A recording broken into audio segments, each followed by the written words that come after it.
જય સોમનાથ, જય શ્રી રામ, બધાને જય શ્રી કૃષ્ણ। કેમ છો બધાય મજામાં?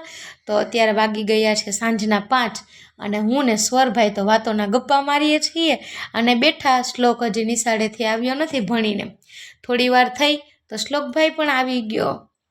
પછી એ ફ્રેશ થઈ કપડાં ચેન્જ કર્યા તો સ્વર કે ભાઈ મારે પતંગ ચગાવવા જવું છે, તું હાલને મારી યારે પતંગ ચગાવવા। તો એ બિચારાએ તો નાસ્તો પણ નહોતો કર્યો અને પતંગ ચગાવવા ગયો। તો 7 વાગી ગયા એટલે શ્લોક આવીને કહે મમ્મી મને બહુ ભૂખ લાગી છે, જમવાનું શું છે? તો મેં કીધું કે તારે શું ખાવું છે એ હું તને બનાવી દઈશ। તો એમણે કીધું ગમે તે પડ્યું હોય એ મને ફટાફટ તમે બનાવી દો। તો મેં જઈ રસોડામાં ફ્રીજ ખોલીને જોયું તો મેથીની એક પણી હતી, એટલે સરસ ચોખ્ખા પાણીએ ધોઈ અને એને બનાવી દીધી। પછી રોટલી બનાવી, સંભારો કર્યો, પાપડ કર્યા। ચાલો તમે પણ જમવા। ભૂખ લાગી હોય તો તમને જો આ વિડીયો પસંદ આવ્યો હોય તો લાઈક કરજો, શેર કરજો, સબસ્ક્રાઈબ કરજો।